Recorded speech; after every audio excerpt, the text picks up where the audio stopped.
Rumah seorang pengacara di kawasan Ciracas, Jakarta Timur diteror bom Molotov. Selain mendapat teror bom Molotov, istri korban juga menerima teror pesan WhatsApp dari nomor tidak dikenal.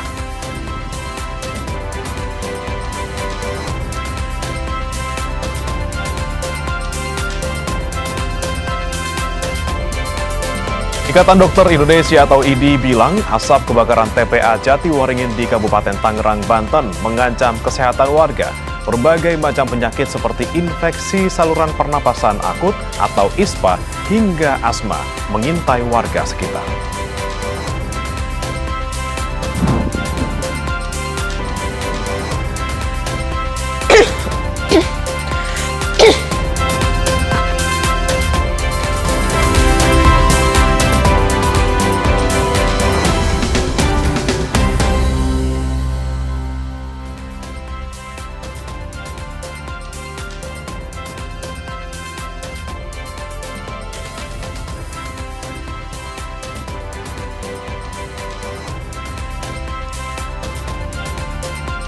Halo, selamat pagi, apa kabar saudara? Langsung dari Newsroom Studio Menara Kompas Jakarta, inilah Sapa Indonesia Pagi, edisi hari ini, Sabtu 5 Juli 2026. Bersama saya Bremana Tenaya. Dan saya Putri Oktavianis. Jumlah informasi akan kami hadirkan hari ini saudara, diantaranya tadi juga sudah disebut dalam headline ya Bremana, soal bagaimana dampak dari kebakaran TPA Jatiwaringin di Tangerang, Banten. Salah satunya adalah terkait dengan kesehatan, karena ini juga sudah mendapatkan perhatian salah satunya dari Ikatan Dokter Indonesia atau IDI, bahwa sisa pemadaman ini tidak hanya soal bagaimana asapnya, tapi juga airnya yang bisa berbahaya bagi masyarakat sekitar di TPA tersebut. Apalagi sudah lebih dari 3 hari gitu ya, mungkin hari keberapa ini, hari keempat mungkin atau hari kelima gitu ya. Itu belum padam-padam juga, memang sudah tidak terlihat titik api, tapi asapnya masih muncul. Bahkan dari informasi yang nanti akan kami hadirkan saudara, ini meluas dari yang tadinya awalnya 7 hektar yang terbakar, ini menjadi 15 hektar. Kemarin kalau saya lihat, Okta, di dekat rumah saya, walaupun kota Tangerang Selatan ya, bukan Kabupaten Tangerang, itu kelihatan tuh helikopter yang lagi mau waterbombing. Wah, ini ternyata masih menjadi perhatian juga nih, harus terus dilakukan pemadaman karena bukan hanya soal lingkungan saja, tapi juga kesehatan masyarakat yang ada sekitarnya. Kita akan nanti hadirkan ya Okta ya, bagaimana live report dari sana, kondisi terkini dari TPA Jatiwaringin, tapi kita akan ke informasi pertama dulu di Sapa Indonesia Pagi hari ini, di mana rumah seorang pengacara di kawasan Ciracas, Jakarta Timur diteror bom Molotov. Teror diduga berkaitan dengan kasus yang saat ini tengah ditangani korban.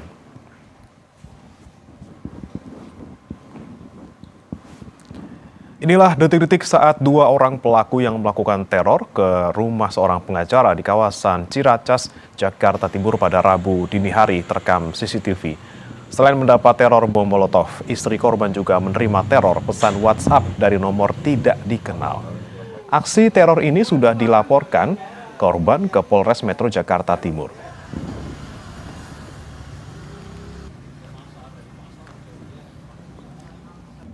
Sekitar jam setengah tiga pagi, yaitu terjadi pelemparan bom Molotov, kemudian mengenai pintu ini. Di pintu nggak masuk ke dalam, yang kebakar itu di bagian luar. Sampai ke dalam itu karena minyaknya itu ke dalam, saya ikut dibakar ke dalam. Tim Satreskrim Polres Metro Jakarta Timur melakukan penyelidikan kasus teror bom Molotov di rumah pengacara di kawasan Ciracas. Penyelidikan dilakukan di sekitar lokasi, termasuk memeriksa kamera pemantau yang berada di sekitar lokasi kejadian. Kata polisi, penyelidikan kasus teror bom Molotov ini terus dilakukan, termasuk menyelidiki identitas pelaku. Ya, saat ini Polres Metro Jaktim, Satreskrim Polres Metro Jaktim telah menerima laporan tersebut dan saat ini masih terus dilakukan penyelidikan terkait motif ataupun maksud dari kasus tersebut ya, pelemparan tersebut. Kebakaran melanda tempat pembuangan sampah akhir Cikolotok, Purwakarta Sabtu sore. Dari total 10 hektar area pembuangan sampah yang terbakar, sekitar 1 hektar dan terus meluas. Kata warga, kebakaran besar mulai terlihat pada Jumat malam. Pada Sabtu pagi, api padam, namun menjelang sore, api kembali membesar. Sementara itu, meski terjadi kebakaran, aktivitas pembuangan sampah tetap berjalan seperti biasa. Kemarin tabu 5-an. Besok pukul 5. Pukul 5. Iya. Api mulai membesar. Pukul 5 sampai tadi malam saya di sini sampai jam 12 malam saya masih di sini sama WLH-nya. Oke. Ya. Tapi ada upaya pemadaman dari Ada. pakai tangki berarti. Ya, tangkinya, Tapi karena cuaca seperti ini, jadi api besar lagi tambah angin. Iya. Sementara kebakaran TPA Jatiwaringin di Kabupaten Tangerang, Banten meluas hingga 15 hektar. Cuaca panas dan material sampah yang mudah terbakar menjadi salah satu penyebab luasnya sebaran kebakaran. Dari luas 33 hektar, lahan TPA Jatiwaringin yang terbakar mencapai 15 hektar dari yang sebelumnya 7 hektar. Meski tidak terlihat lagi kobaran api, namun titik-titik api masih terdapat di dalam timbunan sampah, sehingga membuat kepulan asap di sejumlah titik. Diperkirakan titik-titik api berada di kedalaman kurang dari 10 meter. Terpantau itu luasan, itu sudah mencapai 15 hektar. Ya. Memang kalau di permukaan kita tidak kelihatan, tapi kalau secara hasil analisa drone thermal, itu total sekarang kurang lebih sekitar 15 hektar dari 33 hektar. Kalau Jadi, ketinggiannya sendiri? Ya, Ketinggiannya sendiri jarak? itu kita nggak bisa tahu ya. Ketinggiannya berapa banyak itu kita hanya bisa monitor itu bahwa warna itu warna merah di dalam kedalaman di bawah 10 meter. Ikatan Dokter Indonesia atau IDI mengimbau warga di sekitar TPA Jatiwaringin untuk segera berobat ke fasilitas kesehatan jika mengalami sejumlah gejala. IDI bilang berbagai macam penyakit seperti infeksi saluran pernapasan akut atau ISPA hingga asma mengintai warga sekitar yang diakibatkan asap kebakaran. IDI menjelaskan 7 hari pertama proses pemadaman sebagai fase akut. Tidak hanya asap kebakaran, IDI juga mengatakan air sisa pemadaman juga berbahaya bagi warga. IDI meminta warga dan pemerintah agar waspada terhadap potensi penyakit iritasi kulit, leptospirosis, atau infeksi bakteri melalui urin hewan, terutama tikus hingga diare.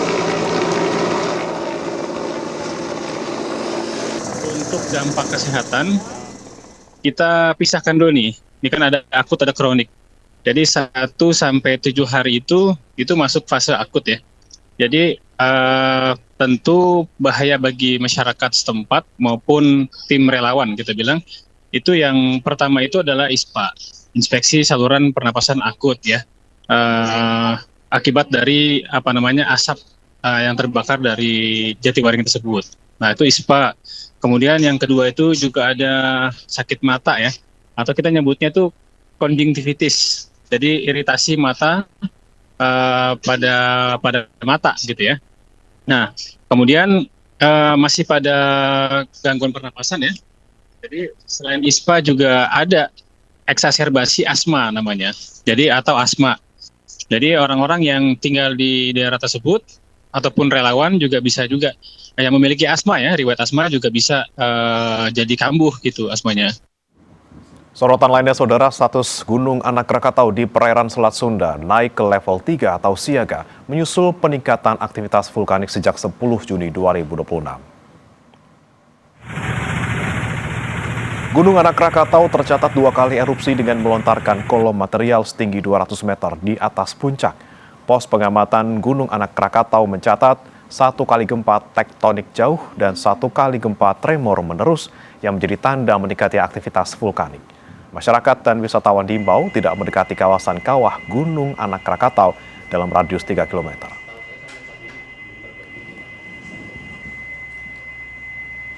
Dari tanggal 10 Juli itu ada peningkatan kegempaan dan sampai akhirnya tanggal 2 Juli kemarin dinaikkan statusnya dari waspada ke siaga.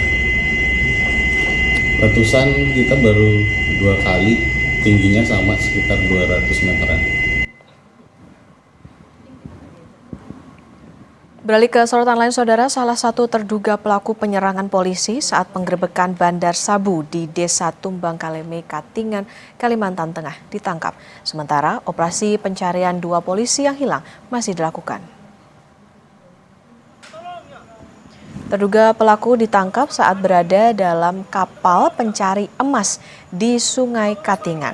Saat ditangkap, tidak ada perlawanan dari pelaku. Terduga pelaku penyerangan langsung dibawa ke Polres Katingan. Sementara itu, 2 anggota Polres Katingan, Aibtu Sumaryanto dan Bribda Nopandri Ramadana, yang hilang saat bentrok dengan sekelompok orang masih terus dicari keberadaannya.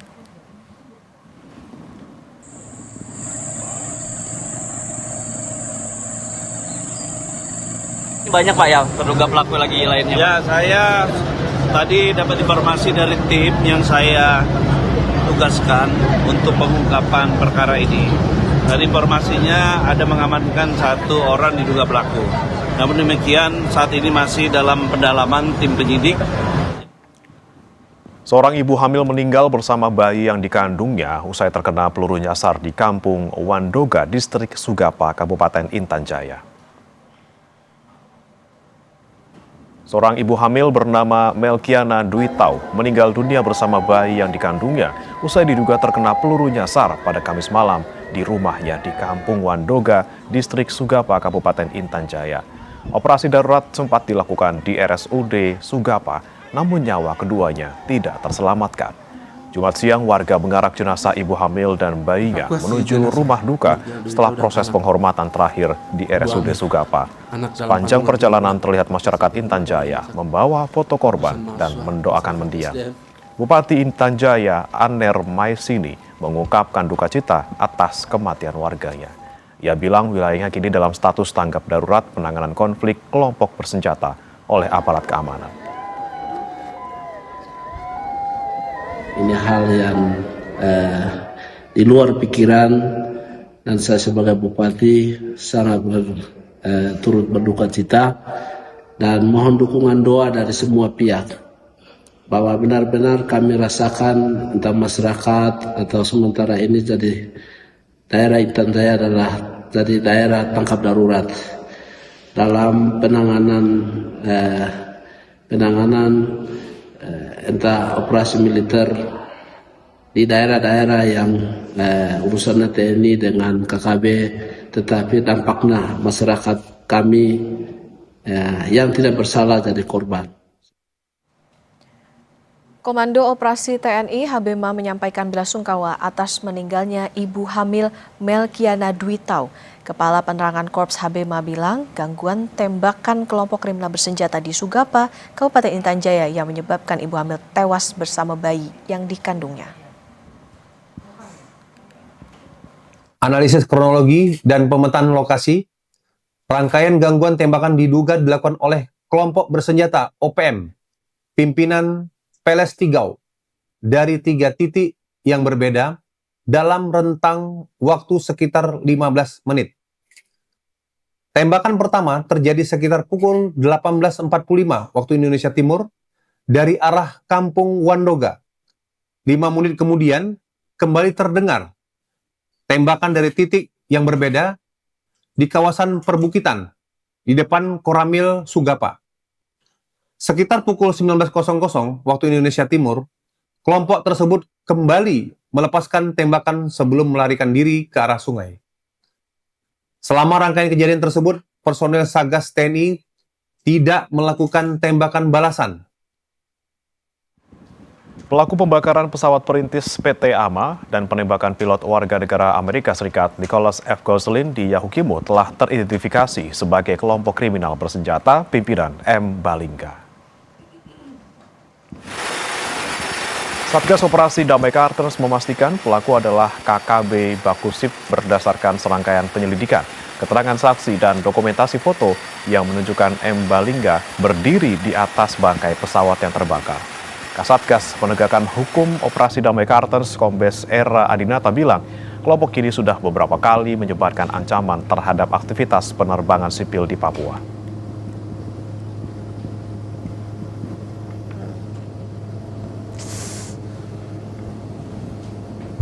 Ancaman teror terkait dengan pesawat yang masuk ke daerah-daerah terpencil di wilayah mereka. Sementara dari motif hanya dari informasi pernyataan ancaman yang beredar oleh dilakukan oleh mereka. benarkah daerah itu merupakan daerah itu daerah baru yang kita kelompok baru yang ada kelompok yang daerah yang tidak pernah ada kejadian.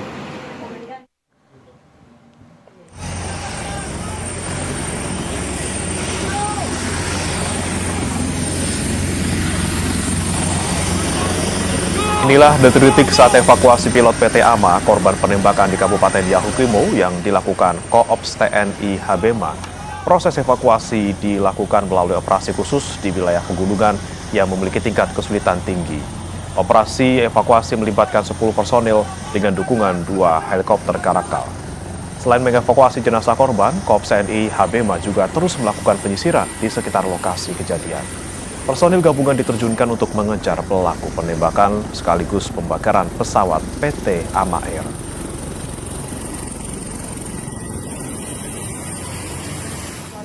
Kami menggunakan alutsista dari TNI, yaitu pesawat helikopter, menggunakan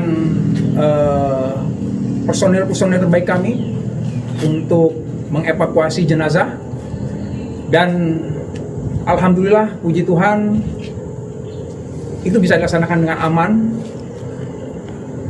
dengan baik. Tim nasional Maroko sukses mengunci tiket perempat final Pesta Bola Dunia usai menumbangkan tim tuan rumah Kanada dengan skor telak 3-0. Informasinya usai jeda, saudara.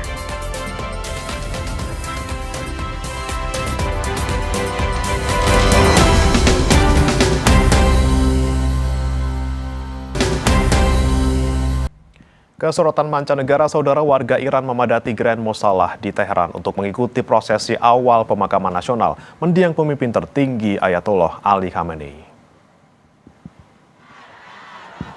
Otoritas setempat secara resmi memperlihatkan peti jenazah Khamenei dalam sebuah peti kaca khusus. Isak tangis warga pecah saat peti tersebut dihadirkan. Warga Iran juga terus meneriakan yel-yel tuntutan balas dendam atas kematian Ayatollah Ali Khamenei. Khamenei wafat pada usia 86 tahun menyusul serangan udara Israel di awal perang pada 28 Februari lalu yang berlanjut pada saling serang antara Iran dan Amerika Serikat.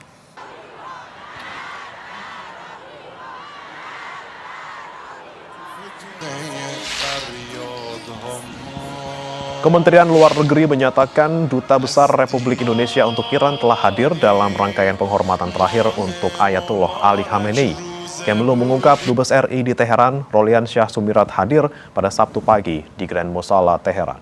Pemerintah Indonesia menyampaikan penghargaan atas undangan pemerintah Iran dalam rangkaian penghormatan Ayatollah Khamenei tersebut.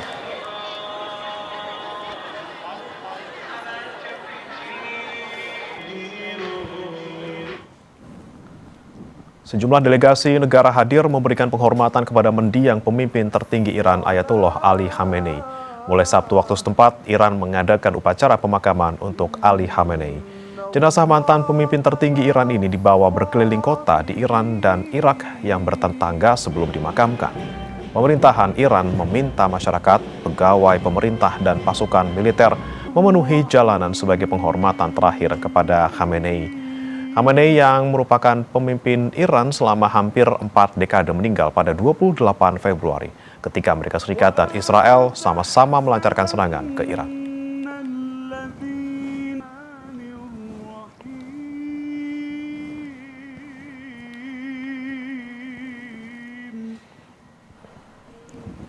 Sekitar 4 bulan pasca kematiannya, mantan pemimpin tertinggi Iran Ali Khamenei dimakamkan dengan prosesi beberapa hari. Warga Iran kembali terbakar agar Iran bisa memenangi perang ataupun mampu menggolkan syarat-syarat penting di perundingan dengan Amerika Serikat.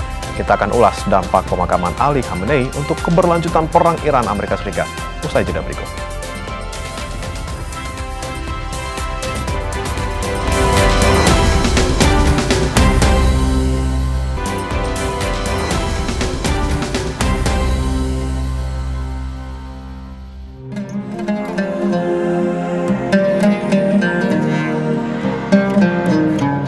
Warga Iran memadati Grand Mosalah di Teheran untuk mengikuti prosesi awal pemakaman nasional mendiang pemimpin tertinggi Ayatollah Ali Khamenei. Otoritas setempat secara resmi memperlihatkan peti jenazah Khamenei dalam sebuah peti kaca khusus. Isak tangis warga pecah saat peti tersebut dihadirkan. Sejumlah delegasi negara hadir memberikan penghormatan kepada mendiang Ayatullah Ali Khamenei. Di antaranya, Sekretaris Jenderal SCO Nurlan Yermekbayev bersama delegasi Tiongkok, Namibia, dan Republik Kongo yang hadir di Teheran pada Jumat waktu setempat. Hadir juga Wakil Ketua Dewan Keamanan Rusia, Dmitry Medvedev. Rekaman video menunjukkan Medvedev tiba di musala Imam Khomeini, tempat ia berdiri di depan peti jenazah Khamenei menjelang upacara pemakaman. Kementerian Luar Negeri Republik Indonesia menyatakan, Duta Besar Republik Indonesia untuk Iran telah hadir dalam rangkaian penghormatan terakhir untuk Ayatullah Ali Khamenei. Kemlu mengungkap, Dubes RI di Teheran, Rolian Syah Sumirat, hadir pada Sabtu pagi di Grand Mosala, Teheran. Dalam upacara pemakaman, Ketua Parlemen Iran, Muhammad Bagher Ghalibaf, menangis di samping peti jenazah Ali Khamenei selama upacara pemakaman pada Jumat lalu. Selama ini, Ghalibaf juga menjadi pemimpin delegasi Iran dalam perundingan damai dengan Amerika Serikat. Menteri Luar Negeri Iran Abbas Araghchi dan sejumlah pejabat senior lainnya juga turut mendampingi Ghalibaf yang memberikan penghormatan terakhir untuk Khamenei. Sementara itu, Presiden Iran Masoud Pezeshkian bilang Ayatullah Ali Khamenei merupakan sosok pemimpin yang membawa kebebasan, menegakkan keadilan, dan kebanggaan bagi rakyat Iran. من مهمترین ویژگی که رهبر انقلاب داشتن و مورد اعتراف دوست و دشمنم هست اون عزت طلبی بود.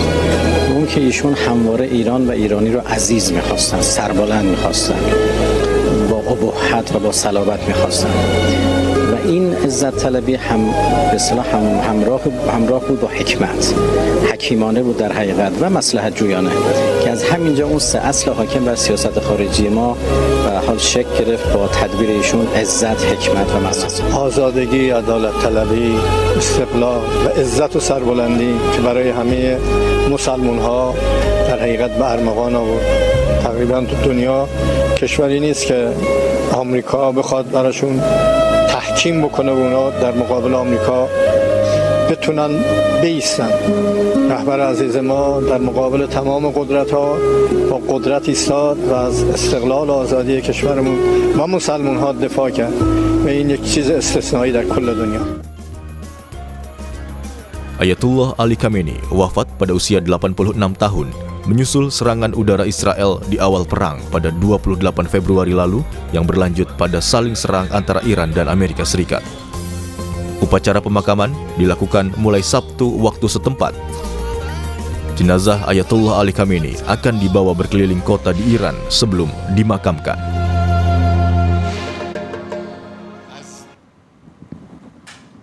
Para pemimpin dunia memadati ibu kota Iran untuk memberikan penghormatan terakhir kepada pemimpin tertinggi Iran Ayatullah Ali Khamenei. Prosesi ini menandai babak akhir yang emosional setelah Ayatullah Ali Khamenei gugur pada usia 86 tahun akibat serangan udara gabungan yang dilancarkan Amerika Serikat dan Israel. Lalu apakah ini menjadi penanda akhir konflik Amerika Serikat dan Iran atau perang kedua negara tetap berlanjut? Selengkapnya kita bahas bersama dengan pengamat Timur Tengah Hasibullah Satrawi serta pengamat hubungan internasional Presiden University Teuku Reza Shah dari sambungan daring. Selamat pagi Mas Hasibullah, Pak Reza. Selamat pagi Indonesia, salam dari Presiden University. Baik, sehat-sehat selalu Pak Reza dan juga Mas Hasibullah. Saya ke Mas Hasibullah terlebih dahulu. Kita lihat luar biasa di tayangan sebelumnya, Mas Hasibullah, setelah 4 bulan akhirnya Ayatollah Ali Khamenei dimakamkan, dimulai prosesi pemakamannya pada hari Sabtu kemarin. Apakah Anda melihat ini juga menjadi satu proyeksi pemakaman publik yang paling besar di dalam sejarah modern ini, Mas? Iya, saya rasa mengikuti prosesi pemakaman Ayatullah Ali Khamenei, kita sebagai manusia dan dari perspektif kemanusiaan merasakan ada sesuatu yang tidak biasa. Ada sakralitas yang begitu kuat di situ, ada karisma yang begitu hadir di situ, dan kalau kita mencatat Mas Bre, paling tidak dalam beberapa tahun terakhir saya merasakan 4 orang yang ada nuansa seperti sekarang ini. Katakan dulu sekali kurang lebih tahun 2004 itu ada mendiangi Yasir Arafat, yang sama sebagai tokoh dan pemimpin disambut dan disikapi dengan duka cita mendalam oleh masyarakat Palestina dan juga dunia. Di Indonesia kita tahu ada Kiai Haji Abdurrahman Wahid yang kita tahu bagaimana beliau meninggal juga sama meninggalkan duka dan kemanusiaan yang luar biasa. Dan sekitar 1 tahun yang lalu 2025 kita juga diingatkan pada pemandangan yang terjadi di Vatikan, meninggalnya Paus Fransiskus, yang sekali lagi manusia menyatu dalam kemanusiaan, merasakan sebuah kenyataan agung, kenyataan yang melintasi berbagai macam katakanlah sekat-sekat komunalitas, sekat-sekat satu kelompok dengan kelompok yang lain. Dan hari ini menurut saya kita menyaksikan kembali fenomena perginya tokoh besar yang disaksikan oleh para pencintanya, ribuan bahkan jutaan diperkirakan akan mengiringi seluruh proses pemakaman Ayatullah Ali Khamenei. Dan sekali lagi bagi saya ini adalah suatu pengakuan ya yang tidak bisa lagi direkayasa. Ini adalah ekspresi kejujuran, ini adalah ekspresi kemanusiaan. Karena itu saya menyatakan dalam beberapa waktu sebelumnya termasuk di Kompas bahwa secara politik pada akhirnya keputusan untuk menunda proses pemakaman terhadap beliau ini saya mencatatnya sebagai keputusan luar biasa. Karena ini diambil ketika Iran tidak lagi bisa menentukan dirinya apakah masih akan ada atau tidak. 28 Februari serangan dilakukan, targetnya jelas adalah penggantian rezim. Dan berbagai macam tokoh utama telah meninggal. Kalau tidak ada keputusan dan pertimbangan yang matang, maka saya menduga mungkin akan diambil keputusan yang berbeda daripada hari ini. Tapi sekali lagi ini diputuskan untuk ditunda sehingga ada proses yang lebih sempurna dan yang tidak kalah kuat, Mas Bray, menurut saya secara politik. Kenapa kemudian ini diambil hari ini? Ya. Hari-hari ini, kenapa kok bukan sebelumnya? Kenapa kok bukan nanti? Saya sekali lagi membacanya sebagai pengamat politik, ini ada penekanan-penekanan politik, makna-makna politik yang itu adalah intrinsik di dalamnya, menyatu di dalam sosok yang bernama Ayatullah Ali Khamenei. Persis seperti beliau, beliau bukan hanya tokoh agama, bukan hanya tokoh politik, tapi juga tokoh agama pada waktu yang bersamaan. Dia adalah tokoh spiritual, selain sebagai tokoh kekuasaan. Dan inilah kemudian yang membedakan beliau dengan banyak pemimpin dunia sekarang ini, terutama di Barat, katakan bahkan Presiden Trump sendiri atau bahkan presiden-presiden lain yang hanya notabene menjadi representasi daripada tokoh politik. Nah, ekspresi ini adalah mencerminkan beliau bukan hanya pemimpin politik, beliau melampaui bahkan melebihi pemimpin politik. Beliau adalah pemimpin spiritual, bahkan saya menyebut sebagai pemimpin yang direspon dengan cinta oleh masyarakatnya. Dan semua ini, pemandangan ini adalah bagi saya ekspresi kejujuran terkait cinta dan harisma yang ada dalam diri beliau. Baik, saya ke Pak Reza. Pak Reza, dengan banyaknya pemimpin dunia, delegasi dunia yang juga datang ke sana, apakah ini juga menjadi bentuk dukungan yang luar biasa besar untuk Iran dan juga dengan diadakannya di saat ini gitu, Pak Reza, di kala kondisi belum 100% aman dan juga kondusif, apa yang kemudian perlu diwaspadai? Apakah ada ancaman-ancaman tertentu yang kemudian bisa saja datang ketika mungkin dalam tanda kutip Iran sedang fokus ke pemakaman Ali Khamenei? Kalau saya perhatikan cara berpikir Iran adalah mereka negosiasi jalan terus, tapi kesiagaan nasional itu jalan terus. Kesiagaan itu terlihat dari sekitar 20 juta orang yang hadir pada upacara yang mulia hari ini dan beberapa hari ke depan. Ini merupakan momentum nasionalisme bagi masyarakat Iran, juga momentum kesetiaan pada pemimpin tertinggi, kemudian juga momentum untuk siap menjawab tantangan Amerika Serikat. Karena kalau saya perhatikan para pemimpin Iran, mereka mengatakan sekaranglah saatnya kami untuk menunjukkan kesetiaan kami, karena pemimpin kami nyatakan kesetiaan pada almarhum saat beliau masih hidup, dan sekarang kami nyatakan kesetiaan kembali. Dan ini adalah membangun memori jangka panjang bagi masyarakat Iran bahwa dalam keadaan duka ini mereka semua bersatu ya. Dan ini bukan hanya di Teheran, tapi juga di kota-kota lain seperti Qom, Mashhad, Karbala, dan juga Najaf. Dan dari banyaknya kedatangan para pemimpin dunia, seperti dari Pakistan, Tajikistan, dari Rusia, dari Irak, dari Armenia, dari Turki, dari Cina, dari India, dari Turkmenistan, dari Georgia, dan tidak terhitung duta besar asing yang hadir pada acara itu. Ini menunjukkan bahwa mereka itu bersatu dalam satu peradaban kemanusiaan, dan mereka itu sadar bahwa Iran ini adalah negara yang tidak main-main. Tapi apakah kedepannya ini akan aman? Saya pikir ada 3 faktor yang bisa mempengaruhi perdamaian. Pertama adalah faktor Donald Trump yang terus mengancam. Kedua adalah faktor perdamaian itu sendiri yang rapuh. Dan ketiga adalah faktor keamanan di perairan Hormuz, bagian dalam dan bagian luar yang belum menentu. Perihal faktor Donald Trump itu sendiri, kita melihat ya, dari hari ke hari Donald Trump itu tetap arogan. Di mana dia mengatakan pada hari Jumat lalu, saya memberikan waktu 1 minggu untuk masyarakat Iran untuk acara pemakaman ini. Tapi selanjutnya kalau dia tidak juga tunduk pada aturan-aturan yang saya buat, maka akan ada perang habis-habisan. Dan dia menggunakan kata kunci ini 38 kali di media seperti CNN. Kemudian juga Donald Trump juga mengatakan pada bulan Juli yang lalu bahwa Iran itu harus benar-benar taat kepada peraturan-peraturan itu detail satu persatu. Kemudian dia juga kaget bahwa saya tidak sangka ya bahwa rakyat Iran itu mencintai pemimpinnya. Saya pikir dia adalah orang yang dibenci. Tapi kalau begitu tetap juga negara itu harus taat pada negosiasi dengan saya. Dan cuman saya berharap Donald Trump itu tahu hari-hari keramat ke depan ya, di mana pemakaman itu akan dilakukan pada tanggal 9 Juli dan sampai tanggal 18 Agustus itu adalah perkabungan nasional. Jadi kalau sekiranya ada serangan dari Donald Trump atas Iran sampai tanggal 18 Agustus, maka ini akan benar-benar dijawab oleh masyarakat Iran dengan suatu perang habis-habisan. Kemudian juga faktor perdamaian itu sendiri yang rapuh ya. Kemudian juga kita perhatikan krisis di Hormuz itu kemungkinan besar masih terjadi. Jadi untuk itu dapat saya katakan bahwa pemakaman Ayatollah ini merupakan suatu tonggak besar dalam sejarah peradaban Iran, dan saya sangat berharap Amerika itu sadar untuk benar-benar kembali kepada perundingan. Demikian. Oke, baik. Nah, ini yang saya mau tanyakan juga ke Mas Hasibullah, dengan prosesi pemakaman besar Ali Khamenei di Iran seperti itu.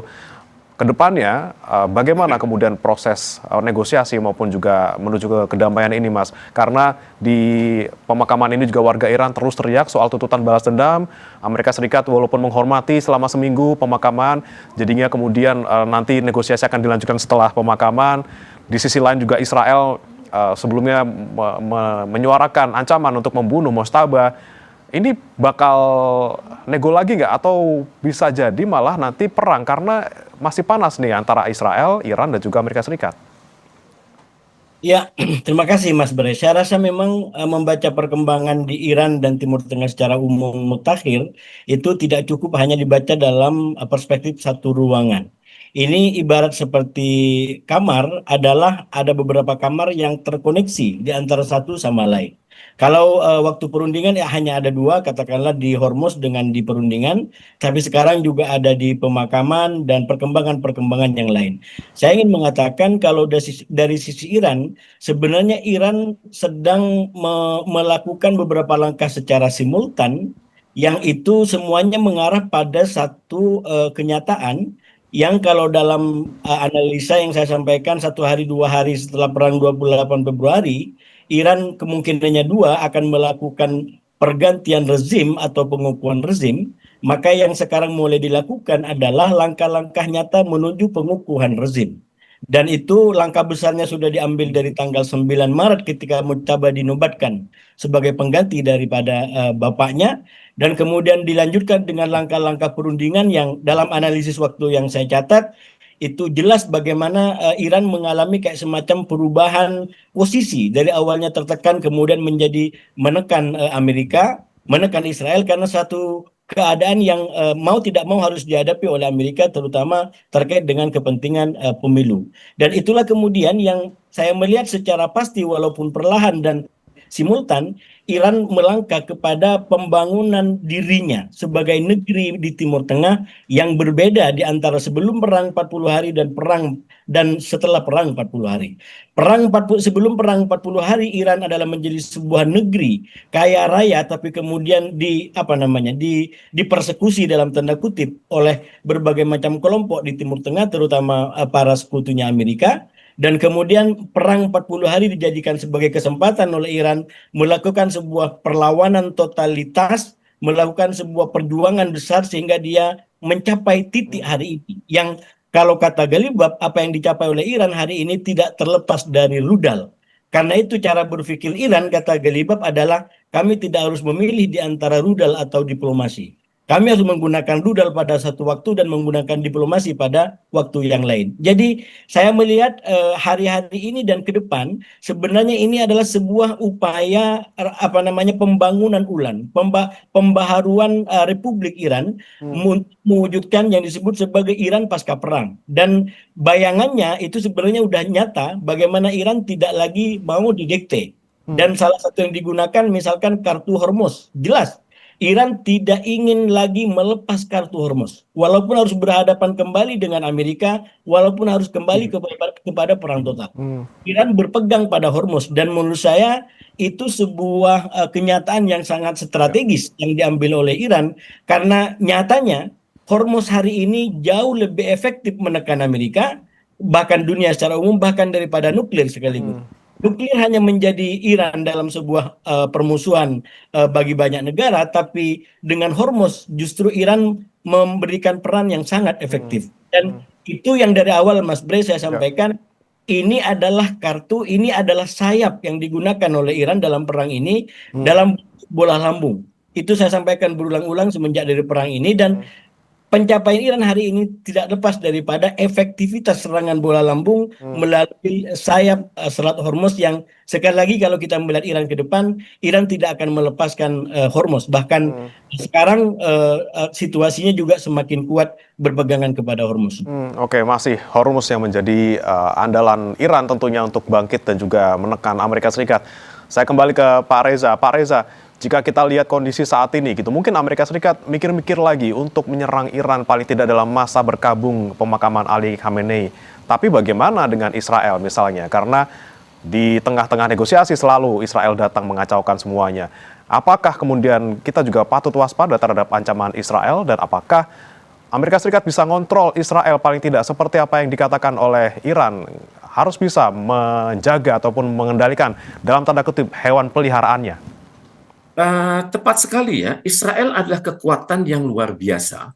Kalaupun Amerika mengatakan ingin mengontrol Israel, tapi dalam kenyataannya justru Israel yang mengontrol Amerika Serikat. Kita perhatikan misalnya ya, perusahaan-perusahaan multinasional itu selalu mengupayakan kontrak itu selalu dibuat. Kemudian kalangan AIPAC, American Israel Public Affairs Committee, itu selalu bermain dalam proses naiknya elit-elit Amerika Serikat, legislatif, eksekutif, yudikatif, kemudian juga di level gubernuran, kemudian mereka juga selalu bermain pada saat ada pengambilan keputusan. Jadi saya pikir Israel tidak mau diganggu oleh siapapun, karena kita sebagaimana pernah dinyatakan oleh Benyamin Netanyahu sendiri, selama saya masih memimpin dan juga pemimpin Israel ke depan, itu namanya Palestina itu tidak akan pernah ada, dan juga Israel Raya itu akan terus berlanjut. Jadi ini yang saya pikir harus diwaspadai, bahwa kemungkinan besar Israel dapat saja melakukan berbagai aksi-aksi di laut. Misalnya mungkin saja akan terjadi yang namanya accidental detonation, ada kapal yang mendadak meledak, kemudian ternyata kapal tersebut diledakkan secara remote oleh Israel. Ini kemungkinan besar terjadi, seringkali dilakukannya, dan kemungkinan juga akan ada aksi-aksi terpisah yang merupakan suatu false flag. Istilahnya itu lempar batu sembunyi tangan. Sembunyi tangan kemudian menciptakan krisis antara Amerika Serikat dan Iran. Dan untuk itulah saya perhatikan Israel itu selalu punya kemungkinan. Misalnya kita perhatikan pada saat hari-hari terakhir bulan Juni silam, bukankah Israel memprakarsai perundingan trilateral antara Israel, Lebanon dan juga Amerika Serikat, yang intinya adalah Amerika Serikat akan datang ke Lebanon untuk memperkuat ekonomi dan juga mendukung angkatan bersenjata Lebanon, dan kemudian pada saat yang sama ini adalah saat-saat di mana UNIFIL akan mengakhiri tanggung jawab mereka, dan untuk itu dapat dikatakan bahwa dengan adanya perjanjian baru ini, trilateral ini, maka Hezbollah itu kemungkinan besar akan tersingkir. Jadi dengan demikian perluasan wilayah Israel akan masuk ke seluruh wilayah Lebanon. Ini yang harus diwaspadai. Dan pada saat yang sama, emosi di Iran sedang sangat tinggi. Sedang ada penyatuan spiritual antara masyarakat dengan pemerintah mereka. Dalam kondisi seperti ini, bila pemerintah Iran merasa bahwa kelompok-kelompok pro-Iran itu sedang terganggu, teraniaya, dan ada potensi dimusnahkan, maka tidak mustahil Iran akan melakukan langkah-langkah strategis di berbagai titik di Hormuz dan juga di luar Hormuz. Demikian. Baik.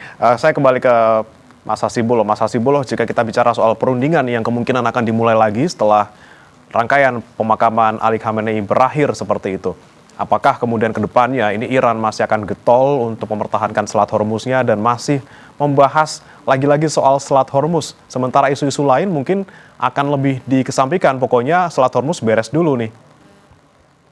Ya, sebenarnya kalau kita baca perkembangan-perkembangan yang ada, termasuk di perundingan itu yang saya bilang tadi, itu kayak Iran sedang membangun masa depannya, Iran ke depan, walaupun memang berbeda-beda, tapi strukturnya menurut saya nggak jauh berbeda. Yang pertama, bagaimana Iran ke depan akan lebih berdaya, itu bisa dibaca dari kesepahaman terkait dengan pembukaan sanksi dan pencairan aset yang dibekukan gitu ya. Lalu kemudian melalui manajemen ulang Selat Hormuz, itu lagi-lagi substansinya adalah kurang lebih sama. Bagaimana Iran ke depan itu akan menjadi Iran yang menentukan di kawasan. Dia tidak akan lagi terpinggirkan, dia akan menjadi faktor di kawasan. Bahkan berkaitan dengan penghentian semua perang di semua front, terutama di Lebanon, itu artinya apa? Artinya adalah tangan-tangan Iran, kuasa-kuasa Iran itu makin kuat menentukan. Tidak perlu senjata, karena cukup dengan kesepahaman dengan Amerika, maka mau tidak mau Israel harus out dari Lebanon. Coba bayangkan, ini Iran tidak menggunakan senjata, tapi dia menggunakan kesepahaman dengan Amerika untuk memaksa Israel out daripada Lebanon. Karena itu kalau kita baca respon daripada Israel menyadari cara main Iran yang di balik layar, di balik perundingan, tapi dia meneguhkan kekuasaannya, meneguhkan dominasinya. Karena itu, kalau kita baca politik Israel, Netanyahu, dia tidak ingin tunduk kepada Iran, dia tidak ingin tunduk kepada dominasi Iran, dan yang digunakan adalah yang disebut oleh Pak Reza tadi, yaitu kesepakatan kerangka awal di antara dirinya dengan otoritas Lebanon yang juga dimediasi oleh Amerika melalui Menlu Amerika. Jadi Bre, kalau kita baca dalam kacamata yang struktural tadi, maka sebenarnya Iran sekali lagi dia sedang membangun ulang jati dirinya, atau memperbaharui sekaligus mengukuhkan semangat revolusi dalam dirinya, dan pemakaman sekarang adalah merupakan sebuah modal ke depan. Karena sekali lagi saya tadi sampaikan, kalau kemudian ini dilakukan sekarang, salah satu jawabannya adalah karena akibat daripada perundingan dengan Amerika, sebenarnya di Iran juga terjadi yang disebut sebagai faksionalisasi. Jadi bagaimana kelompok-kelompok yang lebih keras itu tidak ingin sebenarnya kesepahaman ini berlanjut. Mereka ingin tetap lanjut dengan logika perang. Nah, pemakaman ini tidak lain, kalau saya memaknai secara politik, adalah upaya untuk memperbaharui, untuk memperkuat kembali semangat revolusi Iran, persatuan Iran, yang itu akan digunakan oleh Iran ke depan untuk membentuk Iran yang baru, yang menentukan di Timur Tengah, yang menentukan di Teluk. Bahkan kalau tidak hati-hati, bukan tidak mungkin Amerika akan semakin tersingkir dari lapangan di Timur Tengah akibat daripada pola-pola permainan yang dimainkan oleh Iran. Misalnya terkait dengan pengamanan Teluk, sekarang itu kan publik sudah tahu kenapa masih ada Amerika. Bukannya Amerika itu dibutuhkan untuk mengamankan Teluk dari serangan luar dan dalam. Perang 40 hari, Iran membuktikan bahwa itu tidak membuktikan apapun. Karena rudal Iran serangan Iran bisa mencabik dan menghancurkan negara-negara Arab Teluk. Nah, oleh karena itu walaupun Teluk sekarang mungkin secara retorika masih konsisten dengan status dengan kerjasama dengan Amerika, tapi saya menduga di dalam kebatinan yang lebih dalam juga ada kegelisahan kalau tidak mau melibatkan Iran ke depan. Dan itu artinya Iran pasca perang akan berbeda dengan Iran sebelum perang. Oke, momen untuk memperkuat posisi dan juga citra baru buat Iran semakin kuat di kawasan seperti itu.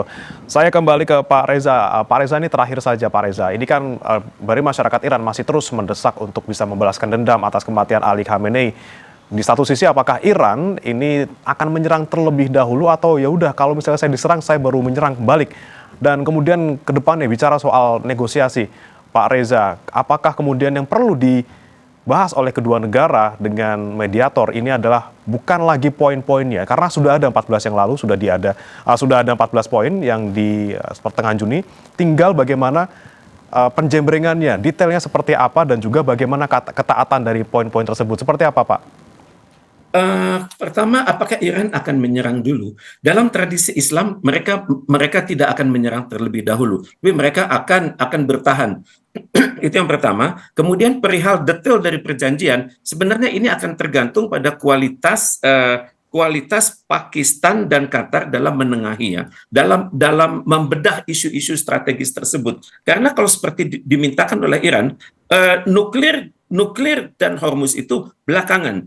Yang awal-awal yang harus dibangun, yang harus diselesaikan dulu adalah isu Anda mengganti kerugian yang kami derita sejak 28 Februari. Kemudian Anda membayar dana-dana kami yang Anda simpan di berbagai bank Amerika Serikat dan Uni Eropa. Kemudian yang kedua dan yang ketiga adalah Anda harus memperbaiki cara Anda berbicara. Jangan Anda mengancam-ngancam kami terus. Dan ini kan tentunya harus disadari oleh Amerika Serikat. Dan untuk itu prakondisi ini hendaknya dimengerti. Baru setelah Iran percaya bahwa Amerika Serikat itu tulus, bahwa Amerika Serikat itu mampu mengendalikan Israel, baru Iran akan masuk kepada hal-hal yang sensitif, yakni Hormuz dan nuklir. Walaupun bagi Iran, Hormuz dan nuklir itu sama sekali tidak bisa dinegosiasikan. Itu adalah marwah kami, marwah dari peradaban kami yang sudah berusia lebih 4.000 tahun. Sedangkan Anda, Amerika Serikat, baru berusia 250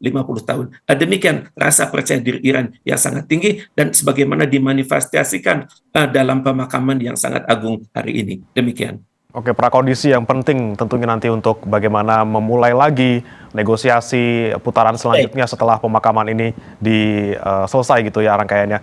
Kita harapkan tidak ada gangguan selama masa berkabung ini dan juga negosiasi nanti berjalan dengan lancar. Terima kasih Mas Hasibullah Satrawi, pengamat Timur Tengah, dan juga Pak Teguh Reza Syah, pengamat hubungan internasional Presiden University sudah bergabung di Sapa Indonesia Pagi. Selamat pagi. Pagi, Mas. Terima kasih. Saudara, KPK tidak menutup kemungkinan memanggil Menteri Kehutanan Raja Juli Antoni terkait pengembalian amplop yang ditinggalkan Bupati Kuantan Singingi yang kini menjadi tersangka suap. Informasi selengkapnya hadir usai jeda berikut.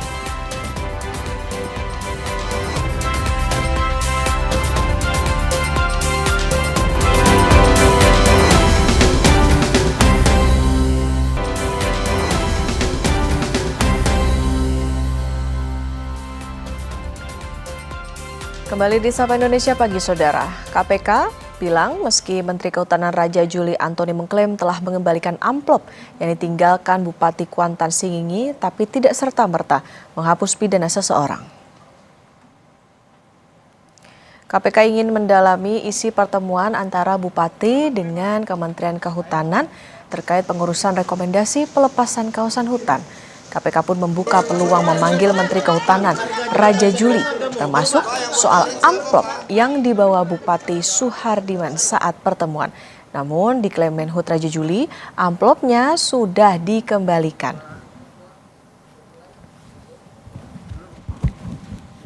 Pengembalian kan tidak menghapus pidana ya, tetapi sejauh mana pengembalian itu menjadi fakta yang memang tadi dikonstruksi awalnya bahwa Bupati mengurus rekomendasi ke kementerian, ya itu menjadi nanti akan didalami oleh tim penyidik. Betul ada pertemuan ya, jadi Bupati memang ada pertemuan-pertemuan ke Kementerian Kehutanan untuk tadi ada pengurusan terkait rekomendasi pelepasan APT.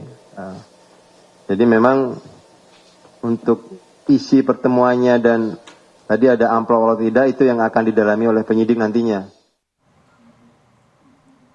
Menteri Kehutanan Raja Juli Antoni akui Bupati Kuantan Singingi Suhardiman Ambi pernah meninggalkan amplop usai melakukan audiensi di kantor Kementerian Kehutanan pada tanggal 2 Juni 2026. Namun Menhub mengaku telah mengembalikan amplop melalui ajudannya pada 12 Juni 2026 atau 17 hari sebelum Suhardiman Ambi ditangkap KPK dalam kasus dugaan gratifikasi pelepasan kawasan hutan di Kuantan, Singingi.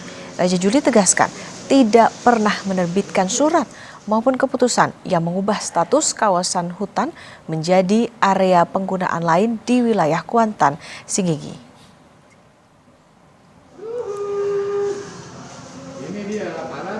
17 hari sebelum OTT ya, sebagai tanggung jawab moral saya, tanggung jawab publik saya sebagai pimpinan di sini, kami sudah mengembalikan amplop yang ditinggalkan Bupati ketika audiensi tersebut. Tanggal 2 Juni 2026 ada audiensi Bupati Kuansing di kantor ini. Ini audiensi yang terbuka. Ternyata Bapak Bupati Kuansing meninggalkan amplop yang ditutup dengan map. Ya. Dan ketika beliau pergi, saya baru sadar. Mantan penyidik KPK Yudi Purnomo menanggapi peluang Menteri Kehutanan Raja Juli Antoni diperiksa KPK.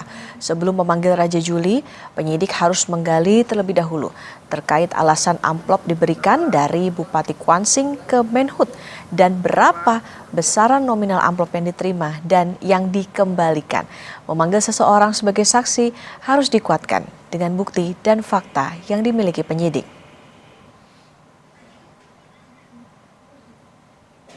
Pemanggilan ini tentu akan bergantung kepada seberapa kuat informasi ataupun juga fakta-fakta keterangan yang didapatkan dalam proses penyidikan ini terkait dengan untuk apa amplop tersebut, berapa besarannya, dari mana sumbernya.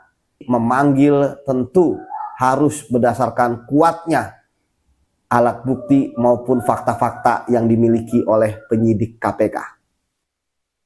Sorotan lainnya, saudara, tuntut perbaikan ekonomi. Emak-emak berunjuk rasa di Bundaran Universitas Gadjah Mada, Yogyakarta. Mereka bawa peralatan dapur sebagai simbol darurat ekonomi.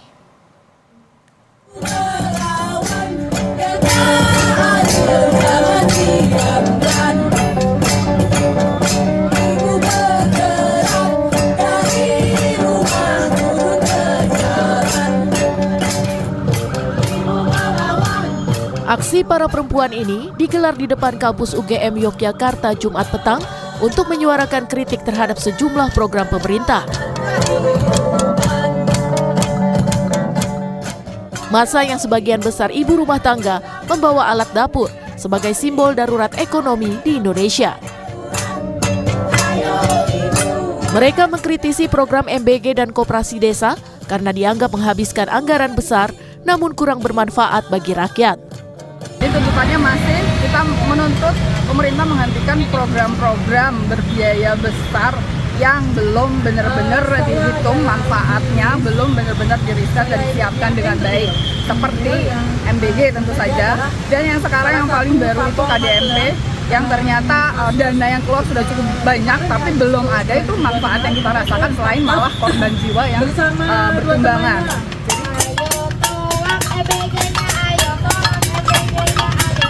Mama juga menyoroti krisis listrik dan mahalnya harga BBM yang memicu kenaikan harga kebutuhan pokok lainnya.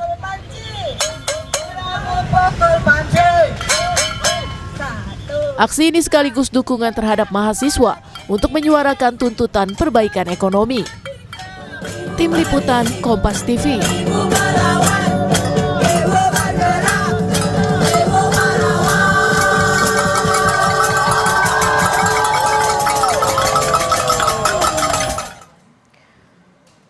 Utusan khusus Presiden bidang energi dan iklim Hashim Joyo Hadikusumo bilang ada pihak yang merusak program makan bergizi gratis.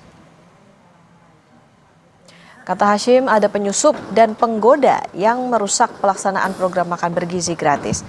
Hashim menegaskan pemerintahan Presiden Prabowo Subianto tidak akan menghentikan program makan bergizi gratis yang merupakan janji kampanye Prabowo.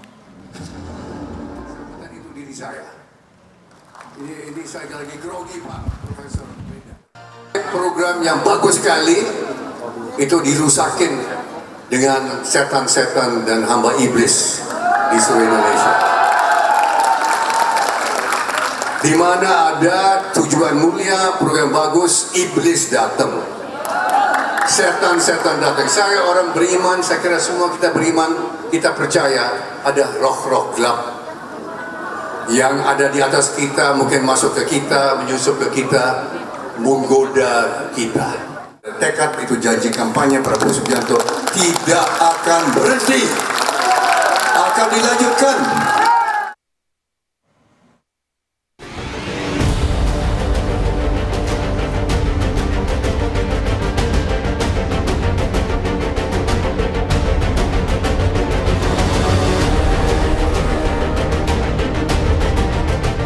Keterlibatan oknum anggota Polri dan TNI aktif dalam kasus korupsi makan bergizi gratis semakin menguatkan dorongan ke pemerintah untuk mengevaluasi program MBG.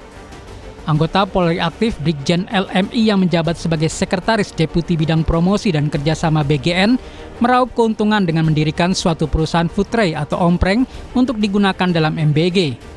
Sementara anggota TNI aktif Kolonel BU yang berperan sebagai pejabat pembuat komitmen diduga menyalahi proses dalam pengadaan sepeda motor dengan cara menggelembungkan harga dan mengarahkan untuk pemilihan penyedia. Menurut saya ini menandakan ada masalah yang sangat akut dan sangat parah dalam desain program MBG kita, sehingga sudah membuka banyak sekali permasalahan dan sampai sekarang ditetapkan lagi, dan saya kira ini akan terbuka luas, akan semakin banyak yang terungkap. Saya sambut positif karena artinya kita akan terus-menerus menggali kesalahan sehingga kita bisa mengatakan bahwa memang sudah saatnya untuk memberikan evaluasi total dan kita moratorium dulu bagaimana pelaksanaan MBG ini supaya tidak terus-menerus dijadikan bancakan bagi kelompok-kelompok yang sekarang sudah mulai terbuka ini. Juru bicara Partai Gerindra Sugiat Santoso sepakat evaluasi total tata kelola MBG tapi jangan sampai dihentikan. Penambahan tersangka baru di kasus korupsi MBG membuktikan evaluasi tetap berjalan jika ada yang terbukti melakukan korupsi. Namun pembunuhan gizi kepada anak-anak juga tidak ditunda. Betul bahwa kita akan melakukan evaluasi total, tapi jangan sampai mengorbankan hak rakyat, apalagi hak anak-anak Indonesia yang sangat membutuhkan dari program MBG ini. Misalnya anak-anak yang orang tuanya susah, dari 3T dan sebagainya. Pak Prabowo itu tidak pandang bulu dalam konteks pemberantasan korupsi. Bahwa siapapun dia, apakah dia berasal dari institusi kepolisian, TNI, atau dari akademisi, atau dari pihak manapun, selama dia terindikasi terlibat dalam tindak pidana korupsi, maka itu harus dituntas. Itu pesan yang ingin disampaikan ke publik. Ini total ada 7 tersangka yang ditetapkan dalam kasus dugaan korupsi tata kelola program MBG di Badan Gizi Nasional. Sementara untuk oknum TNI yang terlibat, Kejaksaan Agung akan bekerja sama dengan penyidik dari militer untuk penanganan kasus ini. Tim Liputan Kompas TV.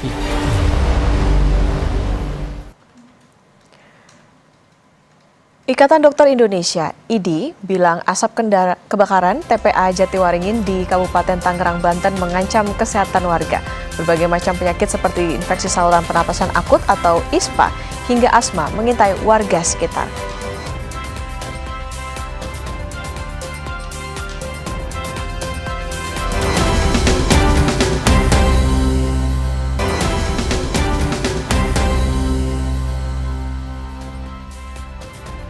Kembali di Sapa Indonesia Pagi, Saudara. Kebakaran TPA Jatiwaringin di Kabupaten Tangerang, Banten meluas hingga 15 hektar. Cuaca panas dan material sampah yang mudah terbakar menjadi salah satu penyebab luasnya sebaran kebakaran. Dari luas 33 hektar, lahan TPA Jatiwaringin yang terbakar mencapai 15 hektar dari sebelumnya 7 hektar. Meski tak terlihat lagi kobaran api, namun titik-titik api masih terdapat dalam timbunan sampah sehingga membuat kepulan asap di sejumlah titik. Diperkirakan titik-titik api berada di kedalaman kurang dari 10 meter. Terpantau itu luasan itu sudah mencapai 15 hektar. Ya. Memang kalau di permukaan kita tidak kelihatan, tapi kalau secara hasil analisa drone thermal itu total sekarang kurang lebih sekitar 15 hektar dari 33 hektar. Kalau Jadi sendiri? Ya, Ketinggiannya sendiri jarak? itu kita nggak bisa tahu ya. Ketinggiannya berapa banyak itu kita hanya bisa monitor itu bahwa warna itu warna merah. Di dalam kedalaman di bawah 10 meter.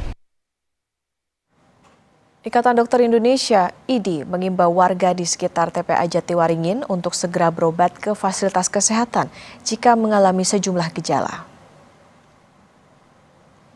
IDI bilang berbagai macam penyakit seperti infeksi saluran pernapasan akut atau ISPA hingga asma mengintai warga sekitar yang diakibatkan asap kebakaran. IDI menjelaskan 7 hari pertama proses pemadaman sebagai fase akut. Tidak hanya asap kebakaran, IDI juga mengatakan air sisa pemadaman juga berbahaya bagi warga. IDI meminta warga dan pemerintah agar waspada terhadap potensi penyakit iritasi kulit, leptospirosis atau infeksi bakteri melalui urin hewan, terutama tikus, hingga diare. Untuk dampak kita pisahkan dulu nih. Ini kan ada akut, ada kronik. Jadi 1 sampai 7 hari itu masuk fase akut ya. Jadi tentu bahaya bagi masyarakat setempat maupun tim relawan kita bilang. Itu yang pertama itu adalah ISPA, infeksi saluran pernapasan akut ya. Akibat dari asap yang terbakar dari Jatiwaringin tersebut. Nah, itu ISPA. Kemudian yang kedua itu juga ada sakit mata ya, atau kita nyebutnya itu konjungtivitis. Jadi iritasi mata pada mata gitu ya. Nah, kemudian Dan untuk mengetahui kondisi terkini kebakaran TPA Jatiwaringin, Tangerang, Banten dan juga kesehatan warga di sekitar TPA, sudah ada jurnalis Kompas TV Esra Ambarita dan juru kamera Septa Yoga Janaloka. Selamat pagi Esra, jadi bagaimana kondisi kebakaran di TPA Jatiwaringin saat ini? Apakah apinya sudah padam seluruhnya? Lalu bagaimana dengan kondisi warga di sekitar TPA?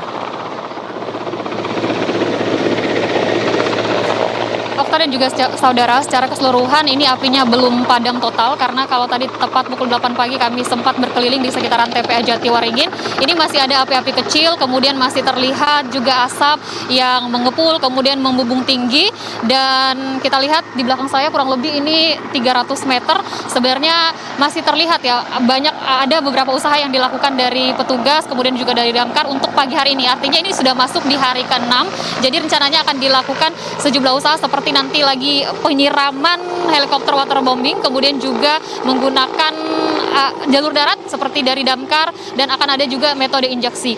Nah, terkait hal ini memasuki hari 6 sebenarnya sudah ada 3 desa yang terdampak, diantaranya ada desa Jatiwaringin, kemudian Tanjakan Mekar, kemudian juga salah satunya adalah Desa Gintung. Nah, saat ini saya akan mengajak Okta dan juga saudara untuk berbincang dengan Kepala Desa Gintung, Kabupaten Tangerang, untuk mengetahui seperti apa dampak dari kebakaran TPA Jatiwaringin ini. Bapak, selamat pagi. Mungkin bisa dijelaskan kepada Kompas TV dan kita semua sejauh ini seperti apa evaluasi dan koordinasi di hari ke-6 pasca terjadinya kebakaran ini. Baik, terima kasih. Yang pertama, kami selaku Kepala Desa Gintung mengucapkan terima kasih kepada pemerintah Kabupaten Tangerang, kepada Kacamata Sukadiri yang sangat luar biasa melakukan evakuasi terkait Desa Gintung yang terdampak. Alhamdulillah kami selaku Kepala Desa Gintung sudah melakukan evakuasi ke desa tetangga dan melakukan pengobatan. Ada beberapa yang kena ISPA yaitu 3 orang, dan kemarin juga sudah ada yang pengobatan ke Puskesmas Sukadiri yaitu pengobatan ronsen. Ada berapa jiwa Pak yang dievakuasi sampai sejauh di hari ke-6 ini? Ada kurang lebih hampir 15 orang yang dievakuasi ke desa tetangga.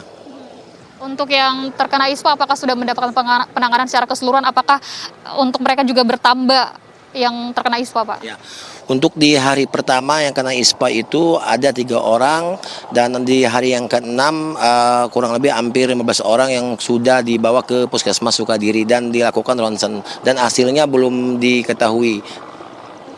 Ini diungsikan atau dievakuasi kemana, Pak? Ke desa tetangga. Artinya bergabung juga dengan desa-desa yang lain? Terpisah, Ibu. Kalau desa yang lain itu di desa Tanjakan, mungkin di desa tetangga yang sebelah, dan kita mungkin di wilayah RW setempat aja yang berpindah. Apakah di sana juga disediakan posko-posko kesehatan juga? Seperti apa pelayanan yang diberikan juga? Ya, alhamdulillah di Desa Gintung ada posko kesehatan yang dimana kita mengadakan pengobatan gratis dan pengecekan juga untuk warga-warga yang terkena yang terdampak kebakaran di TPA. Selain ISPA, apakah ada keluhan juga dari masyarakat penyakit lain, Pak? Kebanyakan ISPA dan sesak napas aja. Itu aja sih. Ini menegaskan kembali, Pak, artinya secara keseluruhan warga sudah mengungsi semuanya, Pak? Tidak keseluruhan, mungkin sebagian saja yang terdampak saja. Karena yang terdampak itu di Desa Gintung ada RT 23 dan 24 dan 25. Oke, hari ini katanya rencananya ada modifikasi cuaca, ada koordinasi juga dengan kepala desa hari ini, Pak? Sampai saat ini kami belum mengetahui itu, Bu, terkait modifikasi cuaca itu. Bapak, berarti semua secara kesehatan juga sudah didapatkan ya, Pak? Artinya sudah dari kebakaran ini pertolongan pertama untuk ISPA sudah didapatkan secara keseluruhan ya, Pak? Ya, alhamdulillah dari hari pertama sampai hari ke-6 kami sudah melakukan penanganan bahkan kesehatan bagi warga yang terdampak di Desa Gintung RT 23, 24 dan 25. Bapak, terima kasih Bapak atas waktunya, Bapak. Terima kasih ya, Pak. Selamat menjalankan aktivitas kembali. Nah, saudara, tadi sempat dikatakan bahwa memang ada beberapa warga ini yang mengalami ISPA, tapi sudah dilakukan penanganan lebih lanjut karena memang dari hari kemarin dari posko pelayanan kesehatan juga sudah disediakan. Tidak hanya di lokasi terdampak, tapi di lokasi ini juga disediakan, tapi ini khusus untuk petugas karena 1x24 jam petugas ini memantau langsung seperti apa api yang berada di TPA Jatiwaringin ini. Karena kita ketahui ada berbagai faktor mengapa dari api ini sebenarnya kadang intensitasnya tinggi, kemudian juga atau menyala. Ini dikarenakan misalnya angin yang kencang, biasanya di pagi hari, kemudian juga di malam hari, dan juga aksesnya yang susah dijangkau. Kita ketahui bahwa ini berada tumpukannya 20-30 meter, jadi dari petugas ataupun damkar ini mengharuskan membuka jalan terlebih dahulu, Okta dan juga saudara, barulah pemadaman ini bisa dilakukan. Nah, rencananya hari ini akan dilakukan modifikasi cuaca, tapi ini masih melihat nanti kondisi awan, dan rencananya apabila memang mendukung akan dilakukan hal tersebut. Karena berbagai upaya sudah dilakukan sejak hari kemarin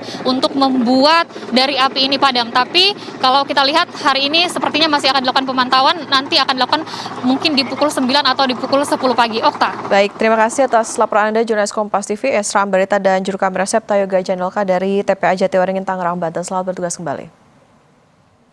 Sapa Indonesia Pagi masih akan kembali, saudara, tetaplah bersama kami.